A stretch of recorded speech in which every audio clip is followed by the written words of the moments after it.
जय हिंद दोस्तों, स्वागत है आप सभी का वाईफाई एकेडमिक पॉइंट के इस ऑनलाइन प्लेटफॉर्म पर। कॉमर्स बच्चों की विशेष मांग पर बेसिक अकाउंटिंग टर्म्स के नाम से आपके अपने चैनल पर ये बेसिक अकाउंटिंग टर्म्स के नाम से एक सीरीज स्टार्ट किया गया है, जिसके संबंध में ऑलरेडी 4 वीडियो पहले से आ चुके हैं। आज उसी सीरीज को हम लोग आगे बढ़ाते हुए 5वां वीडियो है ये बेसिक अकाउंटिंग टर्म्स के नाम से आज ये 5वां वीडियो है। आज हम लोग यहाँ पर बेसिक अकाउंटिंग टर्म में कुछ और महत्वपूर्ण शब्दावली के बारे में हम लोग चर्चा करेंगे। आइए स्टार्ट करते हैं आज का वीडियो। जैसा कि आपके स्क्रीन पे लिखा हुआ है डिस्काउंट, कटौती के नाम से लिखा हुआ है डिस्काउंट, छूट। डिस्काउंट क्या होता है आज आपको समझते हैं। आइए हम लोग समझते हैं डिस्काउंट होता क्या है। तो एक व्यापारी द्वारा अपने वस्तु की कीमत का संपूर्ण मूल्य न लेकर जब उसके मूल्य में कुछ कमी कर देता है, एक व्यापारी जब अपने वस्तु का पूरा मूल्य न लेकर बल्कि उसके मूल्य में कुछ कमी कर देता है, या कह लीजिए जो रियायत प्रदान करता है, उसी कमी या उसी रियायत को ही हम लोग अकाउंटिंग में छूट के नाम से, कटौती के नाम से, डिस्काउंट के नाम से हम लोग जानते हैं। जो भी कमी करेगा, जो भी डिस्काउंट कर रहा है, जो भी कमी कर रहा है, उसी कमी को हम लोग डिस्काउंट के नाम से यहाँ पर जानते हैं। जैसे एग्जाम्पल की बात करें हम लोग, एक मान लीजिए कोई वस्तु है जिसकी प्राइस 200 रुपया है, जिसकी प्राइस एमआरपी प्राइस 200 रुपया है। व्यापारी इस वस्तु में 10 रुपये की कमी कर देता है और ग्राहक से 190 रुपया वसूल करता है। तो जितना कमी कर रहा है ये जो आपका 10 रुपया हुआ है, इसी को हम लोग कॉमर्स की भाषा में डिस्काउंट के नाम से जानते हैं। उसे क्या नाम से जानते हैं? डिस्काउंट के नाम से जानते हैं। तो एक व्यापारी अपने वस्तु की कीमत में उसकी पूरी राशि न लेकर बल्कि उसमें कुछ कमी कर देता है, जो रियायत प्रदान कर देता है, उसी रियायत या उसी कमी को हम लोग कटौती के नाम या डिस्काउंट के नाम से जानते हैं। अगर हम लोग बात करें डिस्काउंट की, तो डिस्काउंट 2 प्रकार का होता है। एक तो हमारा होता है ट्रेड डिस्काउंट, जिसको हम लोग व्यापारिक छूट के नाम से जानते हैं, और दूसरा हमारा होता है कैश डिस्काउंट, जिसको हिंदी में हम लोग नगद छूट के नाम से जानते हैं। आइए आज हम लोग समझते हैं कि हमारा दोनों डिस्काउंट क्या होता है। तो पहले हम बात करेंगे, तो हमारा जो पहला है वो ट्रेड डिस्काउंट है, व्यापारिक छूट। देखिए, व्यापारिक छूट वह छूट होता है जिसको देने का मेन उद्देश्य होता है वो ग्राहक को बढ़ाना, या कह लीजिए व्यापारी अपने बिक्री को बढ़ाने के लिए जब व्यापारी ग्राहक को बिक्री बढ़ाने के उद्देश्य से व्यापारी अपने वस्तु की एमआरपी प्राइस पर एक निश्चित प्रतिशत की दर से जो रियायत ग्राहक को प्रदान करता है, उसे ही हम लोग क्या बोलते हैं? व्यापारिक छूट। एक व्यापारी अपने वस्तु की एमआरपी प्राइस या उसके लिस्ट प्राइस या उसके सूची मूल्य पर या उसके कह लीजिए बीजक मूल्य पर जो भी रियायत, एक निश्चित प्रतिशत की दर से जो भी रियायत ग्राहक को प्रदान कर रहा है, उसी को हम लोग बोलते हैं ट्रेड डिस्काउंट या व्यापारिक छूट। जैसे अगर हम लोग बात करें, एक व्यापारी है, जूते का व्यापारी है, जो जूते का जो एमआरपी टैग लगा हुआ है वो 2000 रुपये का है, 2000 रुपये का जूते का प्राइस है। अब वह ग्राहक आता है, जूते को पसंद करता है, जूता लेने की बात जब करता है तो व्यापारी कहता है ठीक है, अगर आप जूते लेंगे तो मैं आपको इसमें 500 रुपये कमी करके आपको मैं ये जूता 1500 रुपये में दे दूंगा। मीन्स व्यापारी और ग्राहक के बीच में जो डील हुआ है 1500 रुपये पर, इसके बीच में क्योंकि एमआरपी प्राइस कितनी थी? 1500 रुपया, और डील कितने में हुआ है? ग्राहक और व्यापारी के बीच में 1500 रुपया। तो ये जो 500 रुपया हुआ है जो एमआरपी पर उस ग्राहक को मिल रहा है, इसी 500 रुपये को हम लोग कॉमर्स की भाषा में ट्रेड डिस्काउंट या व्यापारिक छूट के नाम से हम लोग जानते हैं।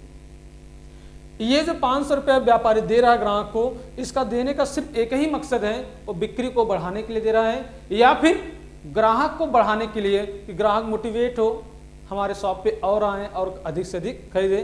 तो इसका सिर्फ देने का मेन मकसद जो होता है वो है व्यापारी अपने वस्तु के एमआरपी प्राइस पर या उसके लिस्ट प्राइस पर कह लीजिए जो एक निश्चित प्रतिशत की दर से ग्राहक को छूट प्रदान करता है, उसे हम लोग व्यापारिक छूट या ट्रेड डिस्काउंट के नाम से उसको हम लोग जानते हैं। ध्यान रखिएगा, ये जो 500 रुपया है, ये जो 500 रुपया है, इसे कहीं भी हम लोग जर्नल एंट्री में नहीं दिखाएंगे, क्योंकि यह व्यापारी ग्राहक को छोड़ रहा है, न तो उसे वो 2000 रुपये मिल पा रहा है और न ये 500 रुपये मिल रहा है। वास्तव में उसे मिल कितना रहा है? 1500 रुपये मिल रहा है, तो जब भी वह अकाउंटिंग ट्रीटमेंट इसका जर्नल जब अपने पुस्तक में करेगा तो सिर्फ 1500 रुपये का ही करेगा, वह न तो 2000 का करेगा न तो 500 रुपये करेगा, सिर्फ 1500 रुपये का ही जनरल वह एंट्री करेगा। इसलिए कह सकते हैं कि जो भी ट्रेड डिस्काउंट ग्राहक को मिलता है या व्यापारी द्वारा जो ग्राहक को व्यापारी छूट दिया जाता है, उसे कभी भी हम लोग जर्नल एंट्री में कहीं भी नहीं दिखाते हैं। इसका कारण यही है क्योंकि ये जो पैसा आपका 500 रुपये का है, ये वस्तु की एमआरपी प्राइस पे सभी प्रकार के ग्राहकों को मिलता है। ये सभी प्रकार के ग्राहकों को वस्तु के एमआरपी प्राइस पर जो प्रतिशत मिलता है निश्चित प्रतिशत दर से, उसी को हम लोग व्यापारिक छूट के नाम से जानते हैं और इससे कहीं भी लेखा नहीं किया जाएगा। हाँ, अगर जनरल एंट्री इसका किया जाएगा तो एमआरपी में से जितना भी वो डिस्काउंट दिया जा रहा है उसके अमाउंट को घटाने के बाद जो एंट्री किया जो बचेगा उसी का एंट्री किया जाएगा। जैसे इसमें 2000 में 500 रुपये कट गया तो 1500 रुपये का ही हम लोग जनरल एंट्री में रिकॉर्ड करेंगे। दूसरा जो अगर हम लोग बात करेंगे, दूसरा जो हमारा है वो हमारा कैश डिस्काउंट है, जिसको हम लोग हिंदी में क्या बोलते हैं, नगद छूट या इसको कैश डिस्काउंट। देखिए, नगद छूट वह होता है जिसको देने का मुख्य उद्देश्य होता है व्यापारी का कि वो निश्चित समय या उस समय अवधि के अंदर जमा कर दे या निश्चित समय अवधि के पहले पैसा जमा कर दे। तो ऐसी दशा में व्यापारी द्वारा उस ग्राहक को एक निश्चित प्रतिशत की दर से छोटा अमाउंट आपको जो छूट के रूप में प्रदान करता है वो हमारा कैश डिस्काउंट के नाम से उसको हम लोग जानते हैं। जैसे अगर हम लोग बात करें वो जो एमआरपी प्राइस जूते का था, एमआरपी प्राइस जूते का था वो 2000 रुपये का था, इसका टैग था। इसमें से व्यापारी ने उस ग्राहक को क्या कर दिया, ट्रेड डिस्काउंट व्यापारिक छूट प्रदान कर दिया। कितना प्रदान किया, 500 रुपया दे दिया। तो वास्तव में अब दोनों के बीच में जो डील हो गया वो 1500 रुपये का, 1500 रुपये का दोनों के बीच में वो डील हो गया। मान लीजिए ये जो 1500 रुपये के जो दोनों के बीच में डील हुआ है, ये कर रहा है कि इसका पेमेंट ग्राहक कर रहा है, इसका पेमेंट हम 2 महीने के बाद करेंगे, आफ्टर 2 मंथ, 2 महीने के बाद हम पेमेंट करेंगे। मीन्स कह सकते हैं कि जो लेन देन हो रहा है वो उधारी हो रहा है, लेन देन क्या हो रहा है, क्रेडिट पे हो रहा है। अब चूंकि अब ये व्यापारी को ये जो 1500 रुपया है ये कब मिलेगा, आफ्टर 2 मंथ। लेकिन बीच में अगर कभी भी व्यापारी को पैसे की जरूरत पड़ गई 2 महीने के समय के पहले, या लेन देन जब हुआ उसके कुछ ही दिन के अंदर व्यापारी को पैसे की जरूरत पड़ गई, तो वह ग्राहक के पास जाएगा और कहेगा कि भाई आपका जो ये 1500 रुपया बकाया हुआ है मेरे पास, मेरा पैसा जो आपके पास बकाया हुआ है, अगर आप पैसा ये आज की डेट में ये आगामी 1 दिन 2 दिन 4 दिन 1 हफ्ता 5 दिन या 10 दिन के अंदर अगर आप पैसा दे देंगे तो आपको 1500 रुपये देने की जरूरत नहीं है। मैं आपको और अतिरिक्त 100 रुपये की कटौती प्रदान कर रहा हूं, आप सिर्फ 1400 रुपये ही मुझे दे देंगे। तो ऐसी दिशा में उस व्यापारी के द्वारा जो ये 100 रुपये की जो कटौती प्रदान की गई है, इसी को हम लोग क्या नाम से जानते हैं, कैश डिस्काउंट। इसी को हम लोग कॉमर्स में कैश डिस्काउंट के नाम से जानेंगे। इसका देने का सिर्फ मुख्य उद्देश्य है कि ग्राहक समय पर या समय अवधि के पहले जमा कर दे, तभी ये डिस्काउंट मिलेगा, अदरवाइज ये डिस्काउंट नहीं मिलेगा। ध्यान रखिएगा, ये डिस्काउंट व्यापारी के द्वारा दिया जा रहा है, इसलिए डिस्काउंट व्यापारी के द्वारा दिया जा रहा है। इसका लेखा 100 रुपये का लेखा हम लोग जनरल एंट्री में करेंगे। जो कि यहाँ पर माल बेच रहा है, शूज जूते को उसने बेचा है, तो कटौती यहाँ पर देना पड़ा, डिस्काउंट देना पड़ा। इसलिए डिस्काउंट देने के नाते व्यापारी के लिए ये एक 100 रुपये की हानि है।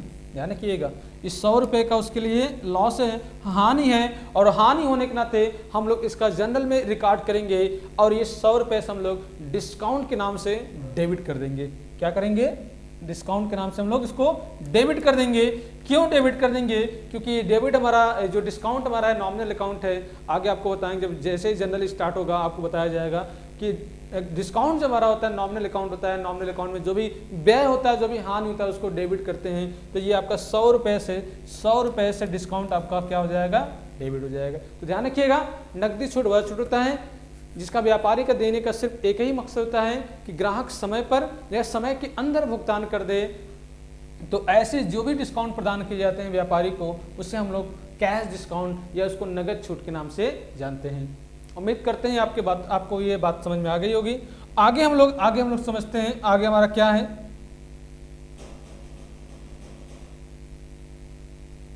ये आपका हो गया नेगेटिव। आगे हम लोग पढ़ेंगे, आगे हमारा क्या है बैड डिप्स। आगे हम लोग कह रहे हैं बैड डिप्स, इसको हिंदी में डूबत ऋण या अशोध ऋण, ध्यान रखिएगा अशोध, अशोध ऋण, ठीक है, इसको हम लोग अशोध या डूबत ऋण, बैड डिप्स। ऐसे सभी प्रकार की धनराशि जो व्यापारी का मिलने से रुक जाए या भविष्य में उसको मिलने की संभावना न हो, इन सभी प्रकार की धनराशि को हम लोग बैड डेब्ट्स के नाम से जानते हैं। मान लीजिए वह व्यापारी व्यापारी ने जिसे जूता बेचा था 1500 रुपये का, 2 महीने के बाद उसने भुगतान करने का वादा किया था, मान लीजिए वह नहीं भुगतान कर पाता है, वह भाग जाता है या किसी वजह से उसका कोई उसके साथ हादसा हो जाता है या मान लीजिए वो डेथ कर जाता है, तो ऐसी दिशा में जो भी पूरा का पूरा पैसा आपका है मिलने से रह जाता है, वह हमारा क्या माना जाएगा, उसको हम लोग बैड डेब्ट्स मान लेंगे। तो यहाँ 1500 रुपये था तो व्यापारी इसको मान लेगा कि ये मेरा 1500 रुपये क्या हो गया, बिकम बैड डेब्ट्स, ये पैसा मेरा क्या हो गया, डूब गया। तो इसलिए ऐसी सभी प्रकार की धनराशि जो व्यापारी को मिलने की संभावना न हो या भविष्य में मिलने की संभावना न हो, ऐसे धनराशि को हम लोग क्या बोलते हैं, बैड डेब्ट्स के नाम से जानते हैं। क्योंकि बैड डेब्ट्स भी हमारा क्या है, एक प्रकार से हानि है, एक नुकसान होता है, और नुकसान होने के नाते ध्यान रखिएगा बैड डेब्ट्स को भी हम लोग जर्नल में हम लोग डेबिट के रूप में दिखाते हैं। जो भी हानि होगा, जो भी नुकसान होगा, उन सभी हानि को हम लोग जर्नल में डेबिट के रूप में दिखाएंगे। आगे आपको जल्द ही जर्नल का वीडियो आएगा आपका, जैसे ही सीरीज खत्म होता है वैसे जर्नल स्टार्ट हो जाएगा। तो ये आपका हो गया बैड डेब्ट्स। अगला आपका है डेप्रिसिएशन, इसको हिंदी में हम लोग हरास के नाम से जानते हैं। तो ध्यान रखिएगा, हरास एक ऐसी मूल्य होती है जो किसी भी अस्थायी संपत्ति को लगातार प्रयोग करने के कारण उस वस्तु की कीमत में जो कमी हो जाती है, जो सीजन हो जाता है, उसी कमी को ही हम लोग डेप्रिसिएशन के नाम से जानते हैं। भाई सीधी सी बात है, कोई भी संपत्ति हो गया, जैसे मान लीजिए मैंने एक प्लांट खरीदा, मैंने एक मशीन खरीदा है, मैंने एक मशीन 5 लाख रुपए में खरीदा है, आज उसकी कीमत 5 लाख है, क्या 5 साल के बाद भी उसकी कीमत 5 लाख रहेगी? नहीं, बिल्कुल नहीं रहेगी। इसकी कीमत में अगर मान लीजिए इसकी कीमत घटकर ये 3,50,000 रुपये हो जा रही है, तो ये जो 5 साल का हमने यूज किया उस मशीन को, उस यूज करने के एवज में जो उसकी कीमत में गिरावट आई, कह लीजिए 1,50,000 रुपया जो कमी हुई, इसी कमी को ही हम लोग डेप्रिसिएशन के नाम से जानते हैं। अगर आपसे कोई पूछेगा, अगर आपसे दुनिया पूछे डेप्रिसिएशन क्या है, तो बताइएगा किसी भी अस्थायी संपत्ति को कंटिन्यू यूज करने के कारण उसके वैल्यू में जो कमी आती है, उसी कमी को हम लोग डेप्रिसिएशन ह्रास के नाम से जानते हैं। क्योंकि ये भी हानि होती है, इसलिए हानि होने के नाते इसे भी जनरल में हम लोग डेबिट के रूप में हम लोग दिखाते हैं। ओके, आगे चलते हैं। इसके बाद अगला आपका कर रहा है वाउचर, जिसको हम लोग प्रमाणक के नाम से हिंदी में जानते हैं। प्रमाणक भाई व्यापारी और उस ग्राहक के बीच में जो लेन देन हुआ, जो जूते का जो डील हुआ, उसको सर्टिफाई करने के लिए व्यापारी जब एक पेपर तैयार करके उस ग्राहक को देगा, एक डॉक्यूमेंट्स कह लीजिए, एक डॉक्यूमेंट्स तैयार करके जब व्यापारी उस ग्राहक को देगा, तो इसी को हम लोग वाउचर के नाम से जानते हैं। नाम से स्पष्ट हो रहा है, कहेंगे प्रमाणक, वाउचर कहेंगे, बिल वाउचर तैयार कर दीजिए। भाई कोई आपने डील किया, कोई आपने क्रय विक्रय किया, तो आप ग्राहक व्यापारी से कहता भाई जो हमने लेन देन किया उसका एक बिल वाउचर तैयार करके दे दीजिए। तो जो भी हमने ट्रांजेक्शन किया, जो भी लेन देन किया है, उस लेन देन को सर्टिफाई करने के लिए, उस लेन देन को प्रमाणित करने के लिए व्यापारी द्वारा जब एक पेपर तैयार करके ग्राहक को दिया जाएगा, उसी पेपर या उसी कागज को या उसी डॉक्यूमेंट्स को ही हम लोग वाउचर के नाम से जानते हैं। अगला हमारा क्या है इनकम, आमदनी इसको बोलते हैं, आय बोल लीजिए। एक व्यापारी अपने व्यापार में व्यापारिक लेन देन के कारण जो भी आमदनी करता है, वही आमदनी तो उसका आय है। भाई एक व्यापारी राशन का, अगर कोई व्यापारी है, राशन बेचने से जो पैसा कमा रहा है वह उसका आय कहलाएगा। एक सब्जी का व्यापारी सब्जी बेचने से जो पैसा कमाया उसके लिए वो इनकम कहलाएगा। इसी प्रकार कपड़े व्यापारी, जितने भी व्यापारी हैं, जो भी जिस वस्तु में अपना डील कर रहे हैं, उस वस्तु को बेचने से अगर किसी प्रकार का उनको आमदनी हो रही है, उस आमदनी को ही हम लोग इनकम के नाम से जानते हैं। अगर आपसे कोई पूछे आमदनी क्या है, इनकम क्या है, तो एक व्यापारी जिस वस्तु में डील कर रहा है, उस वस्तु को डील करने से जो इनकम, जो आमदनी जनरेट करेगा, कमाएगा, वो हमारा क्या कहलाएगा, अकाउंट में उसको इनकम के नाम से जानेंगे। एक्सपेंस अगला क्या है, व्यय जिसको हम लोग बोलते हैं। इस इनकम को प्राप्त करने के लिए, इस इनकम को प्राप्त करने के लिए व्यापारी जो कुछ खर्च कर रहा है, उसी खर्च को तो हम लोग व्यय के नाम से जानेंगे। भाई जो भी इनकम प्राप्त करने के लिए व्यापारी को कुछ न कुछ तो खर्च करना होगा। मान लीजिए राशन का व्यापारी है, तो राशन को देने होने के लिए, कस्टमर तक पहुंचाने के लिए जो उसने वर्कर रखे, जो उसने मजदूर रखे, उसको सैलरी देगा, मजदूरी देगा, वो भी एक प्रकार से उसका क्या माना जाएगा, व्यय माना जाएगा। हो सकता है वो किराए पे आपका है तो उसका किराया हो जाएगा, बिजली का बिल, तमाम प्रकार के उसकी जो प्रोडक्ट, जो वस्तुएं, उसकी लागत का पैसा, ये सब तो हमारा क्या है, वो भी हमारा तो व्यय है। एक व्यापारी अपने आमदनी को प्राप्त करने के लिए जो व्यय करता है, जो खर्च करता है, उसी खर्च को ही हम लोग एक्सपेंसेस के नाम से जानते हैं। ध्यान रखिएगा, एक्सपेंस अलग होता है। एक्सपेंस वह होता है जिसका बेनिफिट करंट ईयर तक हो, जिसका बेनिफिट करंट ईयर में ले लिया गया है। इन सभी प्रकार के हम लोग एक्सपेंस को ही, उन सभी प्रकार के व्यय को ही हम लोग एक्सपेंस के नाम से जानेंगे। जिसका हमने बेनिफिट लिया ही नहीं है, वो हमारा एक्सपेंस नहीं हो सकता। जैसे मैं अगर बात करूं, मान लीजिए ये मेरा ऑफिस है, रेंट पे है, 5,000 रुपये किराया। तो 1 अप्रैल से अगर हम लोग बात करें अगले वर्ष की 31 मार्च तक, अगले वर्ष जो भी वर्ष रहा होगा, वर्ष हम नहीं लिख रहे हैं, जो भी वर्ष आपका रहा होगा 31 मार्च तक, ये जो 12 महीने का जो ड्यूरेशन है, तो 1 महीने का किराया 5,000 है, तो 12 महीने का आप कहोगे सही, तो 60,000 हो गया। बिल्कुल। अगर मैंने इनका कमरा या ऑफिस अपना यूज किया, इसके यूज करने के बदले में मैंने 1 साल तक मैंने यूज किया, और उस यूज करने के बदले में मैंने उनको 60,000 रुपये ये किराया दिया, ये रेंट मैंने पेड कर दिया, तो ये रेंट मेरा एक्सपेंसेस माना जाएगा। ध्यान रखिएगा, ये हमारा क्या माना जाएगा, एक्सपेंसेस के रूप में माना जाएगा।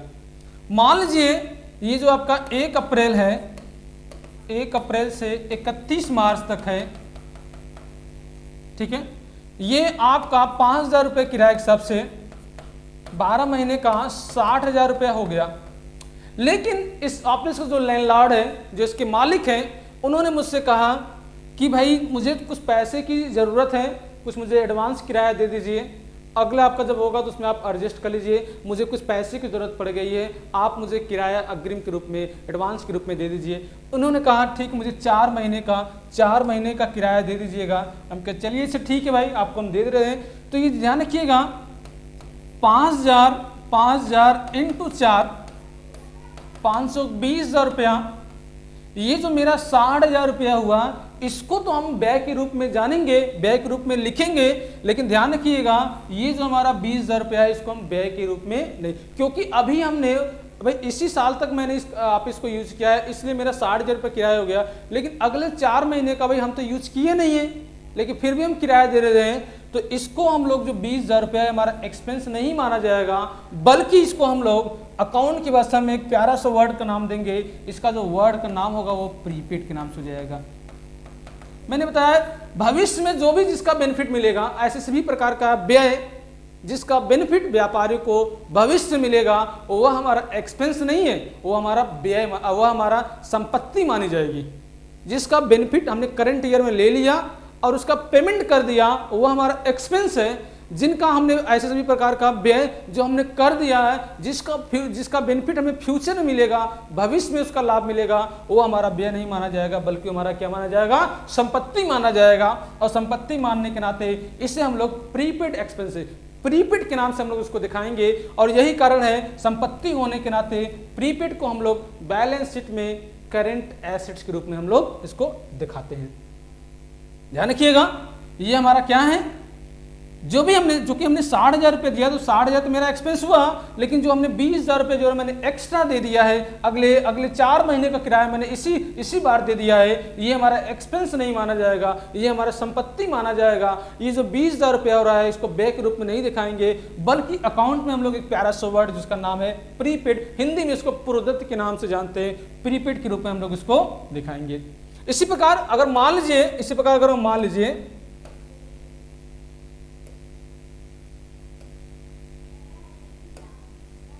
1 अप्रैल से अगले वर्ष की 31 मार्च तक बात करें, हमने किराया 5,000 रुपया हर महीने के हिसाब से अगर कर रहे हैं 60,000 रुपये किराया हो रहा है, 60,000 रुपये किराया हो रहा है, लेकिन हमने पूरा का पूरा इनका ऑफिस कमरा 12 महीने तक प्रयोग तो कर लिया, लेकिन किसी वजह से हमने इनका पेमेंट पूरा 12 महीने का नहीं किया है, सिर्फ 8 महीने का मैंने किराया दिया है।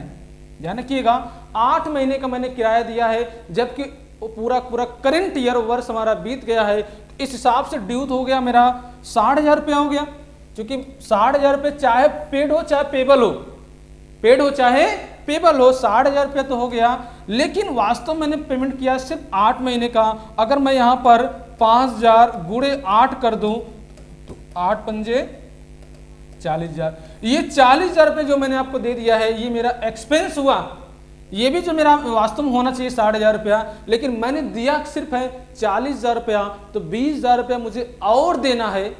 20,000 रुपये जो मैंने अभी दिया नहीं है मुझे और देना है, वो हमारा बन जाता है दायित्व, बन जाता है कि आज न तो कल मुझे भाई 20,000 रुपया इनको पैसा पेमेंट करना है। ये तो ये 20,000 रुपया जो आपका 60,000 में से मैंने सिर्फ 40,000 दिया है, ये 20,000 रुपया जो आपका है ये हम लोग इस अमाउंट को हम लोग अकाउंट में आउटस्टैंडिंग, ध्यान रखिएगा, आउटस्टैंडिंग, इसको हम लोग अदत्त के नाम से जानते हैं, क्योंकि ये मेरी दायित्व है। आज न तो कल लैंडलॉर्ड का जो भी रूम के मालिक है उनको पैसा मुझे 20,000 रुपया और देना है, तो इससे भी रिकॉर्ड के रूप में हमें अपने पुस्तक में रिकॉर्ड करना होगा, लेकिन ये एक्सपेंस के रूप में नहीं दिखाएंगे, बल्कि इसको हम लोग आउटस्टैंडिंग के रूप में हम लोग दिखाएंगे। आउटस्टैंडिंग मतलब होता है हमने सेवा तो ले लिया, हमने उसका बेनिफिट तो ले लिया, यानी करंट ईयर में मैंने उसका बेनिफिट ले लिया, लेकिन अभी तक मैंने उसका पेमेंट नहीं किया है, तो ऐसी दशा में जितना पेमेंट आपका बाकी है उन सभी प्रकार की बाकी वाली राशि को हम लोग आउटस्टैंडिंग